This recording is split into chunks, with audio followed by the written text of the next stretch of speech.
guys! So today's video is going to be a review slash spoilery discussion of book 4 of The Wheel of Time, The Shadow Rising, which I just finished.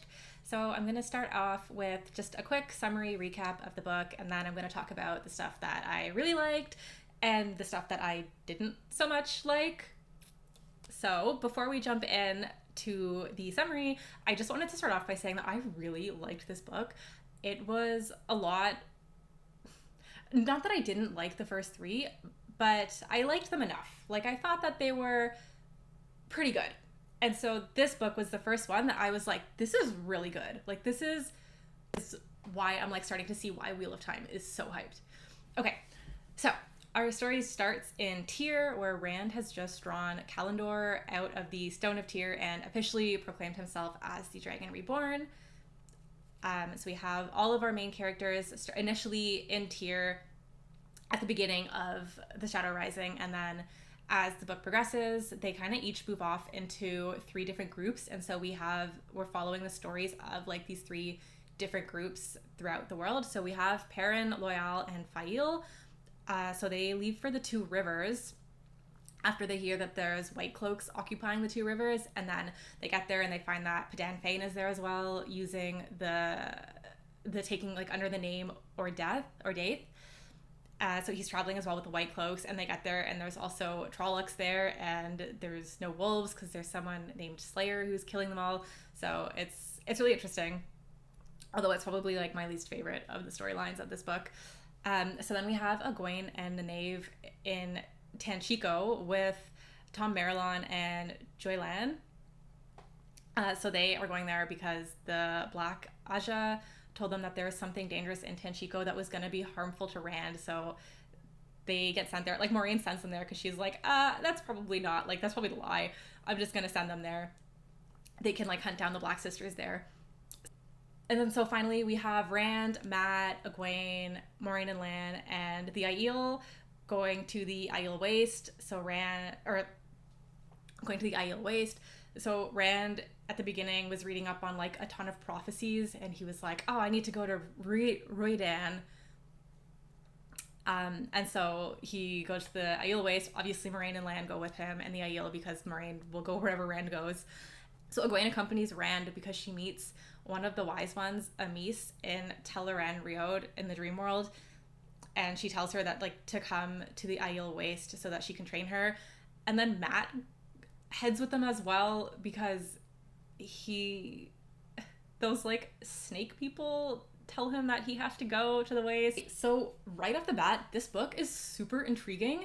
It starts off so fast and then it just doesn't stop, which was a really like pretty big change from the first 3 books, where they were, like I said, they were good, but like they were kind of on the slower side, at least at the beginning. And so this one we have starting off right away with the prologue with Min, where she sees the destruction of the tower. It's just super intriguing. So right from the prologue with Min, where we see like the foreshadowing of the destruction of the tower, it's just so intriguing right from the beginning. And then right after that in Tyr, with all those like bubbles of evil in the pattern that are attacking them. So we have like Mat with the playing cards coming to kill him, and Rand with his reflections, and then Lanfear finally reveals herself to them. I was waiting for Rand to realize for so long that there was something sketchy about her, because he literally meets her in like the middle of nowhere, and she's just so strange, and she appears and disappears wherever she wants, and he's just so like unconcerned. Like, he's like, oh, Celine, that's totally normal. And it's like, no, like, she's super shady. Come on, Rand, you should have figured this out. So it was good that she finally revealed herself, and now he knows that she is one of the Forsaken and not just innocent Celine. And then Mat crossing through the Terangrial in Tyr into that like snake people world, where they tell him that he has to go to the Waste and he has to get married to the Lady of the 9 Moons. It's just super interesting. That whole part, I was like so tense, especially because I love Mat so much. I adore Mat Cawthon. I think he's so relatable. He's like, I just want to drink and gamble and flirt. Like, yeah, me too, Mat. Me too. And he just like keeps finding himself in these situations that are so dangerous, and he's like, oh, Rand, like Rand got me into this again. It's like, no, Matt, like you're kind of putting yourself there too. I get it, like he's Taverin and all, but I don't know, I really like Matt. I think he's probably my favorite character so far. It's like Matt and then Rand. So I also wanted to talk about the Aiel. I absolutely love the Aiel. I love their customs. I love all of like the dialogue that we have from them. I think they're so funny whenever they're like trying to explain their customs to like Rand and Matt and like Nynaeve and Egwene, and they're like acting like it should be so obvious. I just think it's really great, and I really love the relationship between Bane and Chiad and Gaul. I think that the whole part when they're traveling with Perrin and Loyal and Fael is so funny. With like just their whole dynamic, it just makes me laugh every single time. And also Avienda traveling with Rand, it was super hilarious as well, when like ever he would do anything and she's like, Rand, Elaine, you know, she's got beautiful hips. And he's like so confused. He's like, I don't know what's going on. I don't know why she hates me so much. And one of my favorite interactions was when she's like talking to Rand about all this stuff in the waste that can kill you. And she's like, oh yeah, like this lizard, it can kill you super dead and it's super dangerous, but don't worry, like you'll be fine as long as you're not stupid enough to get yourself killed by it. Like, I don't know. I really love the Aiel. I'm really glad we got to see more of them in this book, and I'm really looking forward to seeing more of them coming up. So like when we just leave off is when Rand finally like proclaimed himself as he who comes with the dawn to the Aiel. And I was actually kind of surprised at how there wasn't, like, it didn't seem like there was too much problems with him like breaking so much custom. Like throughout the book, like Rhuarc is always like, oh, that's like against custom, like you can't do that. And then Rand's like, I don't care, I'm not from here, and I'm he who comes with dawn, so I'm gonna bring new changes and make new customs, which is fine, I get it, but like it literally seems like he just strolls up into Alcarde and does like all these stuff that they're not used to. Like he comes in on horseback with, like he's got Lan with his sword with him, and they're all like, oh, okay, I mean, he's he who comes with the dawn, I guess, so we just accept that. So I don't know how I felt about that, but I really loved the Aiel and all of the parts like in the Aiel Waste overall. So I was like really excited that we got to see more of them. I also wanted to talk about the horror elements of this story and of Wheel of Time in general, because I think they're really well done. I thought the scene in the Great Hunt where he goes into like that house in that village and everything is like flickering and like there's the flies everywhere. That was really well done. That was super tense, like really atmospheric. And then when Matt goes through the Terangrial in Ruidian and he meets those like creepy, I think they're fox people, because Alana had the story of like the snake and the foxes. So I assume like those people are like fox people, but they were super weird and super creepy, and that whole segment was just so tense, and I was so scared for Matt, and I was like, Matt, like what are you doing when he goes in and he's like demanding things of them, and he obviously like he doesn't know them, they're not the same snake people. I was like, Matt, like come on, you should know better. So I'm really glad like everything was okay with that, but that was really well done. And then there was also the part where Rand is in Ruidian and he's like going through the history of the Aiel, and between like every person's history, it's like interspersed with like Muladin clawing his face off, and it was like super creepy and graphic and just really overall well done. Like I really love those like more spooky elements in the Wheel of Time, so I think those are really well done. And speaking of the like spookier, scarier parts of Wheel of Time, I wanted to talk about Moghedien. Her introduction was so well done and so scary when she comes in and she like hypnotizes Elaine and Nynaeve and is just like getting them to tell her everything they know, and then she wipes their memory and leaves. I was like, that is honestly terrifying, and I feel like that brings up so many possibilities for what you can do with that kind of power. I was really excited to see what's going to happen with her, and I'm really glad that they, like what happened at the end when Nynaeve fights her in the Penarch's palace and Tenchiko, it, like, I was kind of disappointed at first when it seemed like Nynaeve had beat her, and I was like, oh, like, she had such a great introduction, and then not necessarily anticlimactic, because I thought that, like, her fight with Nynaeve was really well done, especially because, like, they talk about a lot how Nynaeve is, like, one of the strongest Aes Sedai, like, right now, of course, like, when she's angry.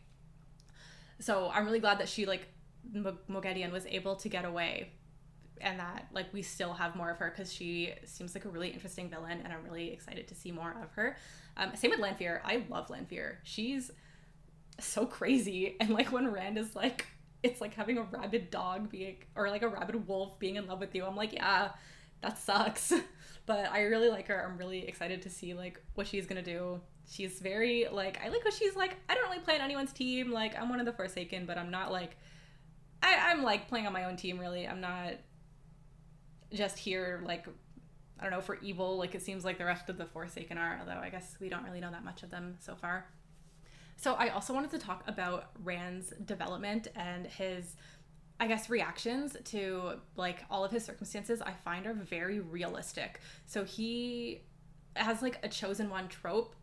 He's very well executed, I find, at least, like, as up to where I am in the series.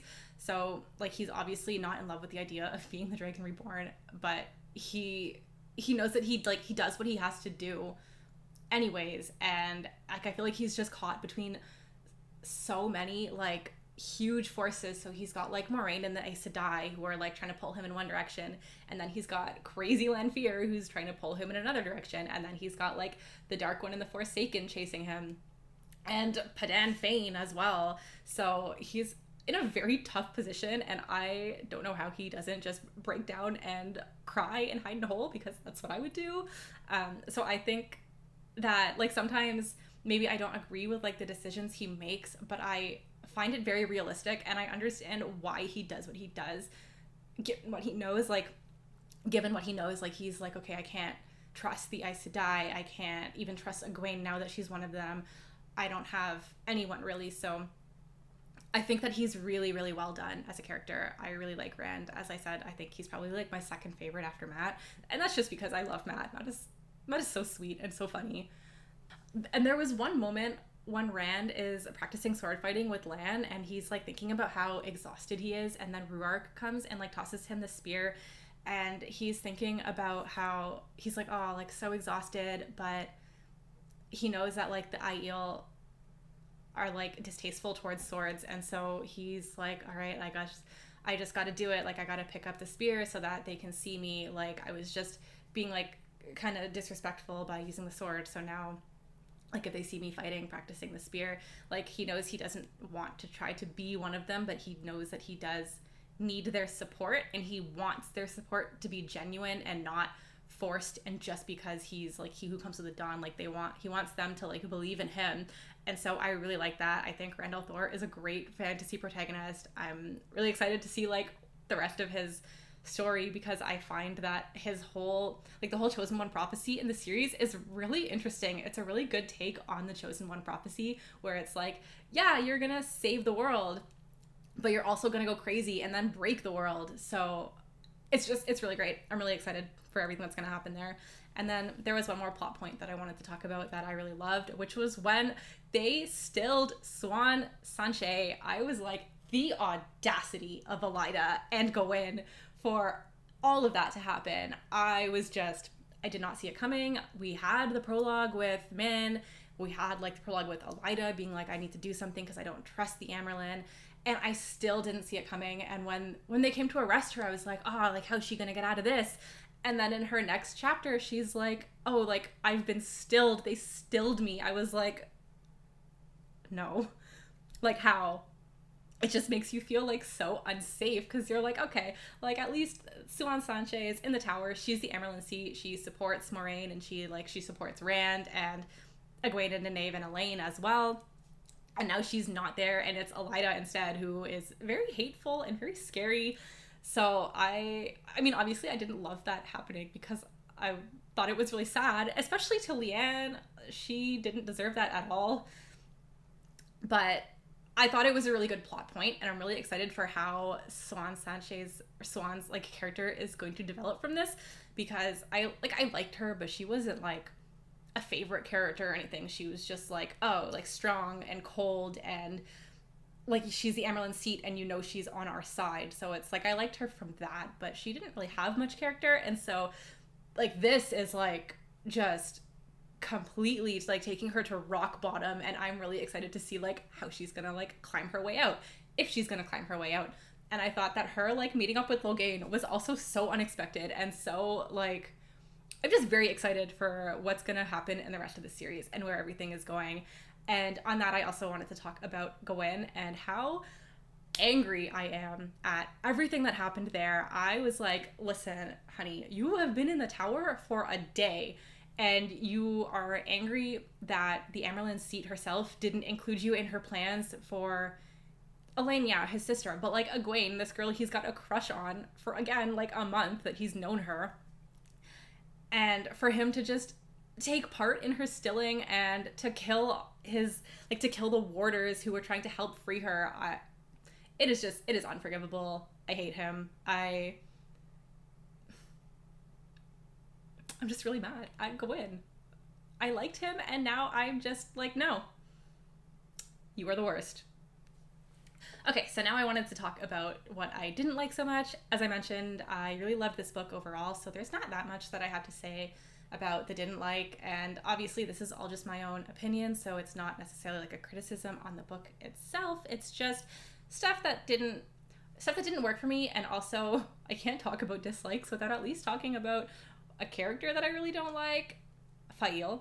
She is the worst. She is so manipulative. She's so rude. She's just annoying. Every time we have like a Perrin chapter, I'm like, okay, Perrin is just there for me. Like, I don't dislike him, but he's not Matt or Rand. I think his like wolf story is really cool and interesting, but like him as a character, I'm like, oh, like you're just kind of there. And then Aiel. Every time we have a Perrin chapter, I'm like, oh, now I gotta read about Aiel being Aiel, and she's just so awful. And like, she reminds me of those like tsundere anime tropes, which I really normally don't like. And I don't know, I can't stand her. When she manipulates sweet, innocent, loyal to go into the ways and like leave Perrin behind when he was the one who's going. It's his family in the Two Rivers. It's like his homeland, and she just manipulated her way in, and like in the rudest way possible, and got Loyal involved in it, who does not deserve that. It just made me so angry. I really dislike her, and like, it's not even that she's a character that I hate, but I like to read about. I get annoyed every time that I have to deal with her, because she is literally the worst. I hate her. Anyways.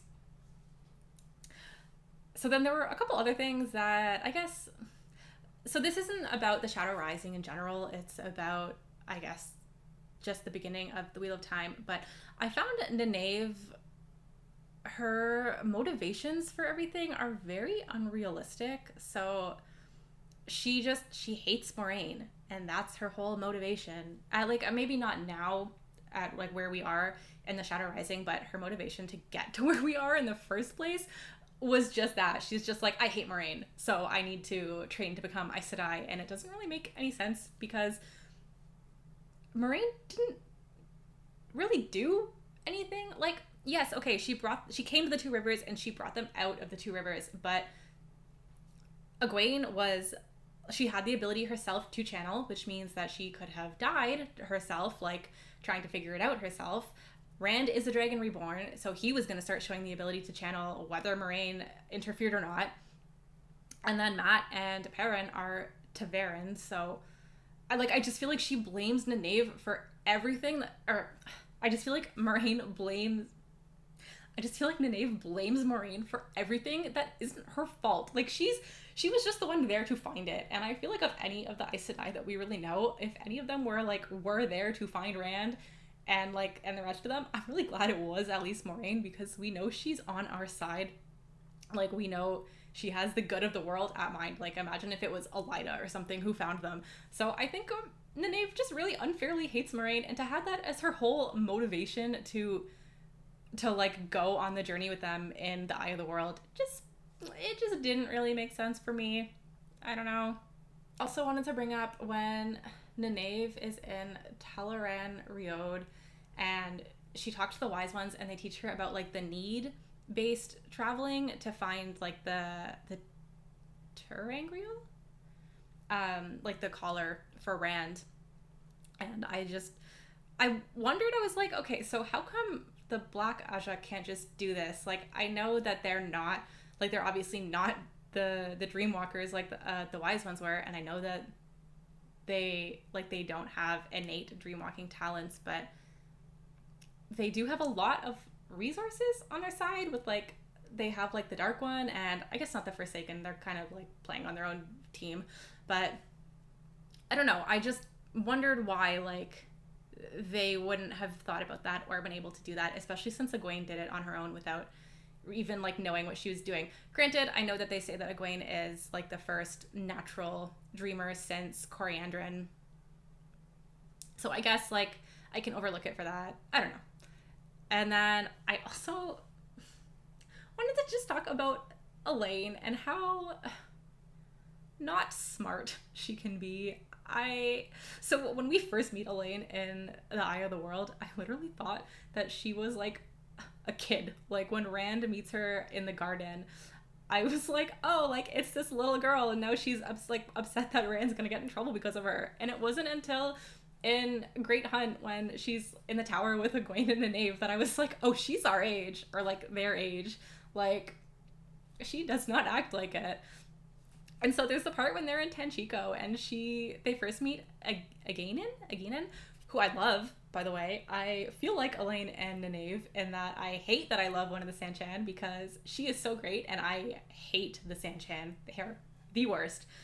So anyways, so when Elaine first meets them and then, okay, yeah, she like channeled in front of them like kind of by instinct, which is, okay, sure, whatever. Like, she knows that could attract the Black Aja, but okay, it happened. And then, yeah, okay, I get that she can't just outright lie about it when Againin saw it, but that she just, like, gave up the information. I don't know. Like, I felt like she was just so quick and forthcoming with the information, and I can't remember if it was her or Nynaeve who introduces themselves, but they're like, oh yeah, we're Nynaeve Almira and Elaine Tricand.